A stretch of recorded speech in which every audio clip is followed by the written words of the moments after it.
মুরগির স্কিন বা চামড়া দিয়ে আজ রান্না করলাম বাঁধাকপি ভাজি। সুপ্রিয় দর্শক, দূরের এবং কাছে যে যেখান থেকে দেখছেন সবাইকে আসসালামু আলাইকুম। আশা করি সবাই ভালো আছেন। আজ আমি আপনাদের জন্য নিয়ে আসলাম মুরগির স্কিন কলিজা দিয়ে একটা বাঁধাকপির ভাজির রেসিপি। আশা করি ভালো লাগবে। আপনারা যারা এখনও এই রেসিপিটা ট্রাই করেন নাই তারা একদিন ট্রাই করে দেখতে পারেন। আশা করি ভালো লাগবে। আর এটা রুটি, পরোটা, ভাত যে কোনো কিছুর সঙ্গে ভীষণ মজাদার হয়। তো চলুন কথা না বাড়িয়ে আমরা রান্নাটা শুরু করি। প্রথমে আমি চুলে একটা কড়াই বসিয়ে দিয়েছি। এর মধ্যে দিয়ে দিলাম তেল, একটা তেজপাতা, ছোট 2 টুকরা দারচিনি, ছোট 2টা এলাচ, একটা বড় এলাচ, হাফ চামচ গোটা জিরা দিয়ে 30 সেকেন্ডের মতো ভেজে নিয়েছি। এখন দিয়ে দিলাম 1 মুঠো পরিমাণ পেঁয়াজ কুচি। পেঁয়াজটাকে নেড়ে ছেড়ে আমি হালকা নরম হয়ে আসলে অ্যাড করলাম 1 চামচ আদা বাটা, 1 চামচ রসুন বাটা আর হাফ চামচ জিরা বাটা দিয়ে ভালো করে আমি মশলাটাকে একেবারে ভাজা ভাজা করে নিয়েছি। আর সামান্য একটু পানি দিয়ে দিলাম। এখন অ্যাড করব স্বাদমতো লবণ, 1 চামচ হলুদ গুঁড়া, হাফ চামচ শুকনা মরিচের গুঁড়া, হাফ চামচ ধনিয়ার গুঁড়া দিয়ে ভালো করে নেড়েচেড়ে মশলাটাকে আবারও আমি একেবারে ভাজা ভাজা করে নেব। মশলাটাকে ভালো করে ভেজে নিয়েছি। এখন 1 কাপ পরিমাণ পানি অ্যাড করলাম। আর পানির বলক চলে আসলে অ্যাড করতে হবে মুরগির স্কিন, কলিজা, মুরগির পেটের ভিতরের যে ডিমগুলো থাকে সেগুলো। আর সবগুলোকে আমি ধুয়ে পরিষ্কার করে এইভাবে ছোট ছোট করে কেটে নিয়েছি। এই যে দেখেন, ডিম, কলিজা, মুরগির সবগুলো আমি দিয়ে দিয়েছি। আর নেড়ে চেড়ে মিশিয়ে নেব।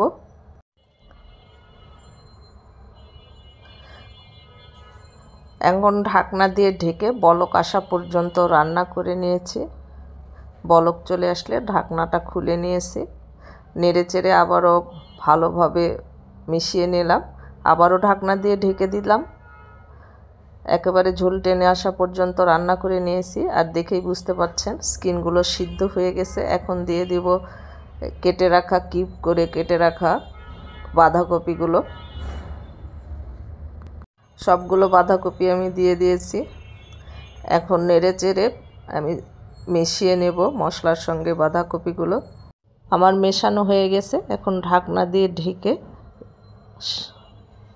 রান্না করে নেব বেশ কিছুক্ষণ। আর আমার রান্নার সুবিধার্থে আমি এটা পাল্টিয়ে নেব। একটা ফ্রাই প্যানে ঢেলে নিচ্ছি। আমি ইন্ডাকশানে রান্না করতেছি, কড়াইয়ে রান্না করতে সমস্যা হচ্ছে, এই জন্যে রান্নার সুবিধার জন্য আমি ফ্রাই প্যানে ঢেলে নিলাম। আর এটা বেশি সিদ্ধ করা যাবে না। এই যে দেখেন, দেখতেই পাচ্ছেন, এইরকম হলে নামিয়ে নিতে হবে। লবণটা আমি চেক করলাম। একদিন হলে আপনারা বাসায় ট্রাই করবেন। ট্রাই করে কমেন্টে আমাকে জানাবেন যে আপনাদের কাছে কেমন লেগেছে। আশা করি ভালো লাগবে। আর ভালো লাগলে আমার পেজটাকে একটা ফলো দিবেন, লাইক, কমেন্ট, শেয়ার করবেন। আর ইউটিউব থেকে দেখে থাকলে ইউটিউব চ্যানেলটাকে সাবস্ক্রাইব করবেন। পাশে থাকা বেল আইকনটা অন করে রাখবেন যেন নতুন কোনো ভিডিও ছাড়ার সঙ্গে সঙ্গে আপনাদের কাছে পৌঁছে যায়। এটা হাই হিটে রান্না করতে হবে। যখন দেখবেন যে এই রকম হয়ে গেছে, একটু নরম হয়ে আসলেই এটা নামিয়ে নিতে হবে। বেশি সিদ্ধ হয়ে গেলে এটা খেতে ভালো লাগবে না। আর এই রান্নাটা এতটা ইয়ামি হয়, আপনারা ভাত, পরোটা যে কোনো কিছুর সঙ্গে এটা খেতে পারেন। দেখেন হয়ে গেছে। আমি সার্ভিং ডিশে ঢেলে দেখাচ্ছি। এই সবজিটা দিয়ে একদিন খেয়ে দেখবেন যে কতটা মজাদার আর কতটা ইয়ামি লাগে। যারা এখনও খান নাই তারা অনেক মিস করবেন। একদিন হলেও বাসায় ট্রাই করবেন। এটা যে কেউ পছন্দ করবে। যারা খায় না তারাও এভাবে একদিন রান্না করে দেখবেন যে আপনি কি খাচ্ছেন, কি দিয়ে খাচ্ছেন বুঝতেই পারবেন না। অসম্ভব রকমের মজা হয় এই সবজিটা। তো ভালো থাকবেন সবাই। দেখা হবে নেক্সট ভিডিওতে। আল্লাহ হাফেজ।